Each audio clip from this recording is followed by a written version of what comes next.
Hey everyone, it's Argonath here from The Right Way, and got a new video again about the stupidity of local government and government in New Zealand regarding the COVID-19 situation here. So if you're not in New Zealand, we've had a whole bunch of anti-vaccine mandate demonstrations, so people that want to get rid of the mandate from the government, whereas if you don't get a jab, you don't have a job in certain professions like teaching, the police, although for the police that's just been declared illegal, so that will have to go, but teaching, nurses, healthcare workers, all of that kind of stuff. And it was originally brought in because the thinking was that if you're unvaccinated, you're more likely to catch the virus and you're more likely to pass it on. So there's been a whole bunch of protests about that. Some of the protests have degenerated into violence and things, which I don't condone at all. Peaceful protest should be the way to go. But there have been various peaceful protests as well. So we've come across this article that an anti-government protest group led by Destiny Church has been billed $24,000 by the City Council. So, anti-government protest group in Christchurch owes more than $24,000 for costs incurred during protests.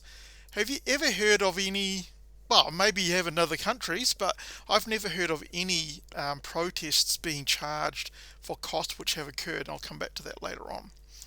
The City Council sent 2 invoices to the Freedoms and Rights Coalition calling attention to local leader and Destiny Church Pastor Derek Tate. The group has held several protests since November, which often start in Cranmer Square and involve thousands of people marching through central city streets. And here we go, you can see they've kind of taken over the streets a bit as they do their peaceful protest, as everyone has a right to do.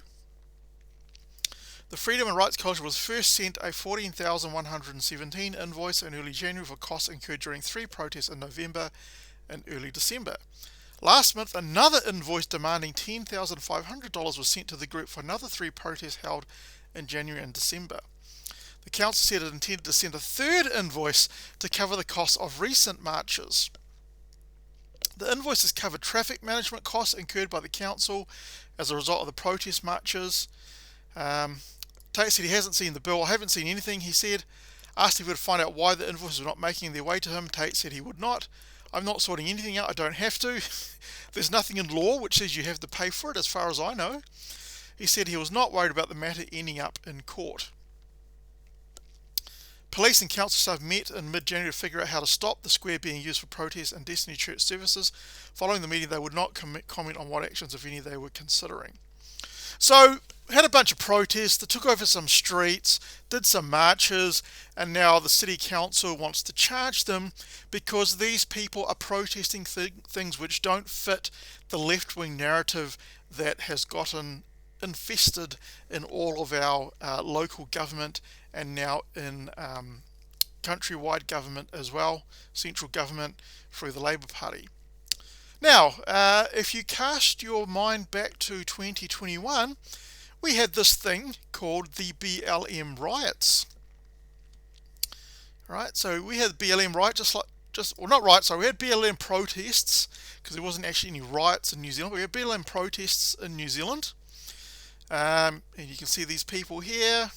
So this was during a lot of our lockdown period where we had a lot of stringent restrictions on things and wearing masks and so on, and all these people were basically blatantly disregarding that. There's another photo down here somewhere. Here we go. So people that have taken over a street and blocked off that particular street so it can't be used. More protesters here, not many people wearing masks. Again, taking over parts of the street. You can see in the background we've got police kind of stopping other traffic to get in and so on. So back then, because it fits the left-wing narrative of these protests, people let them get away with it and so on. Now, whatever you think of what they were protesting, that's not my problem. My problem is that city councils and local central government should be consistent. It doesn't matter what the issue is that people are protesting about, right? So I didn't see one thing anywhere which mentioned that the Black Lives Matter protests in New Zealand were going to be charged for their protests for the costs incurred by the city. Not once was that mentioned anywhere. I've did some searching on the internet. I haven't come across it. If you do know whether the BLM organisers in New Zealand were charged for costs, or they were going to be charged, I would love to know in the comment section. If you put a link to it somewhere, then I can do another video to update that. But as far as I know, those people weren't charged because it fits the left-wing narrative, right?